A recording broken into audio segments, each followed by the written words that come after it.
नमस्ते बिटिया, हमेशा खुश रहो बिटिया। I am Dr. Bharat Sharma, Assistant Professor, Department of Pathology, Faculty of Homeopathic Science, Jyoti Vidyapeeth, Women's University, Jaipur.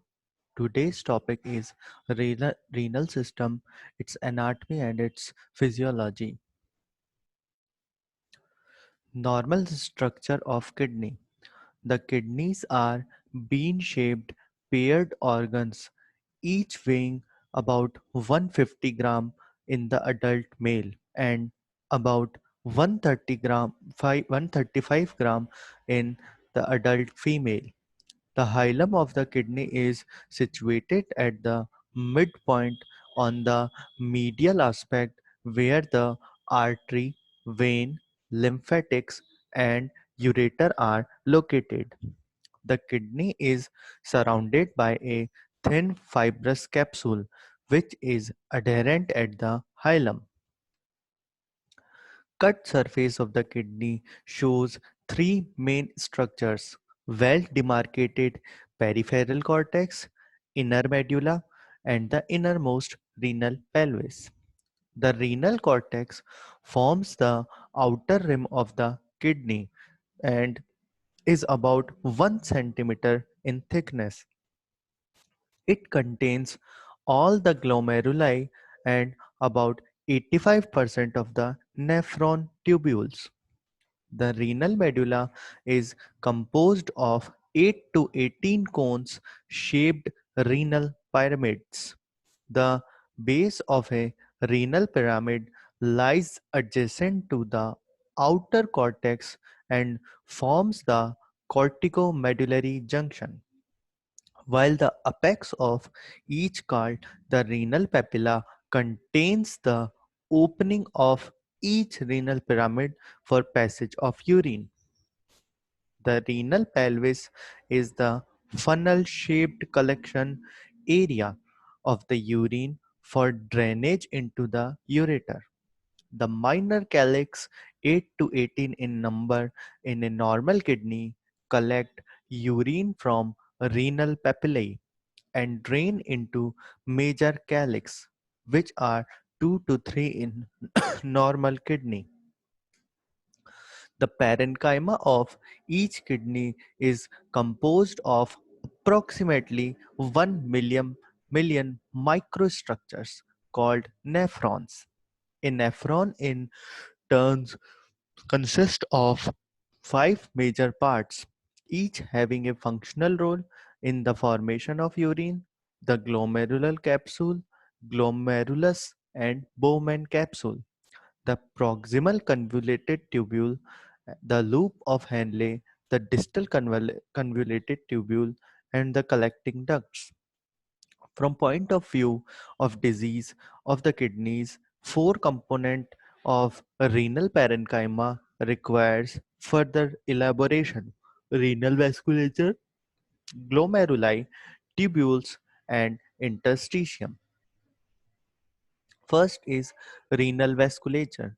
Each kidney is supplied with blood by a main renal artery, which arises from the aorta at the level of second lumbar vertebrae. It is from the intralobular arteries that the afferent arterioles take their origin. Each one supplies a single glomerulus. From the glomerulus emerge the efferent arterioles. The following important inference can be drawn from the peculiarities of the renal vasculature. First is the renal cortex receives about 90% of the total renal blood supply, and that the pressure in the glomerular capillaries is high. Therefore, renal cortex is more prone to the effect of hypertension. The renal medulla, on the other hand, is poorly perfused, and any interference in the blood supply to it result in medullary necrosis. The divisions and subdivisions of the renal artery up to arterioles are and arteries and have no anastomosis. Thus, occlusion of any of the branches result in infarction of the renal parenchyma supplied by it. Since the tubular capillary beds are derived from the efferent arteriole, leaving the glomeruli disease affecting the blood flow through glomerular tuft have significant effect on the tubules as well as glomerulus.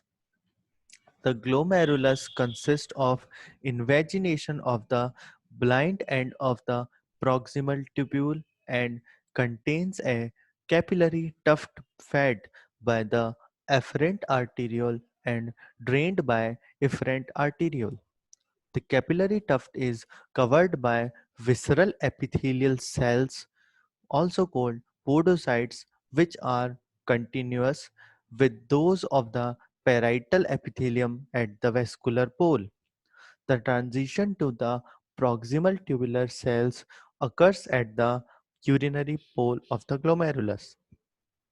The visceral and parietal epithelial cells are separated by the urinary space or Bowman space. Subdivision of capillaries derived from the afferent arterioles result in the formation of lobules within a glomerulus. Each lobules of a glomerular tuft consist of a centrilobular supporting stalk composed of mesengium containing mesangial cells and mesangial matrix. The major function of glomerulus is complex filtration from the capillary to the urinary space. Normally, glomerular filtration rate is about 125 ml per minute. The barrier to glomerular filtration consists of the following three components: fenestrated endothelial cells lining the capillary loops, glomerular basement membrane on which the endothelial cells rest. It further consists of three cells: the central lamina densa, bounded by lamina rara interna on the endothelial side of the capillary, and lamina rara externa on visceral epithelial side of the capillary. Filtration is slits pores between the foot process of the visceral epithelial cells external to glomerular basement membrane. The barrier to filtration of macromolecules of the size and molecular weight of albumin and larger dependence upon the following. In normal lamina densa, maintenance of negative charge on both lamina area, a healthy covering of glomerular epithelial cells. Juxtaglomerular apparatus.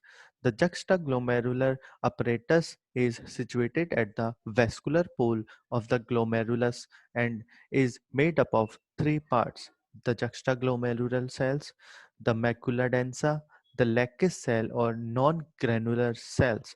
The juxtaglomerular apparatus is intimately concerned with sodium metabolism and is the principal source of renin production. Tubules. The tubules of the kidney account for the greatest amount of the renal parenchyma. The structure of renal tubular epithelium varies in different part of the nephron and is correlated with the functional capacity of that part of the tubule. Proximal convoluted tubule. This is the first part arising from the glomerulus and is highly specialized part functionally loop of Henle. The PCT drains into the straight part of the loop of Henle that consists of thin descending and thin and thick ascending limbs, both of which have different structures and functions. Distal convoluted tubule, the DCT, represents a transition from thick ascending limbs from the point where the ascending limbs meets the vascular pole of the glomerulus of its origin to the early collecting ducts. Collecting ducts. The system of collecting ducts is the final pathway by which urine reaches the tip of the renal papillae. Interstitium. In health, the renal cortical interstitium is scanty and consists of a small number of fibroblasts like cells. The main functions of the urinary system and its component are to regulate blood regulate blood volume and composition, that is sodium, potassium and calcium, regulate blood pressure, regulate pH, hemostasis of the blood, contribute to the production of the red blood cell by the kidney, helps synthesize calcitrol, the active form of vitamin D, store waste products, mainly urea and uric acid, before it and another products are removed from the body. This session is powered by Digital Version 2.0 Jyoti Vidyapeeth Women's University. I hope you all enjoy this session. If you have any query, please mention it in the comment box. Thank you.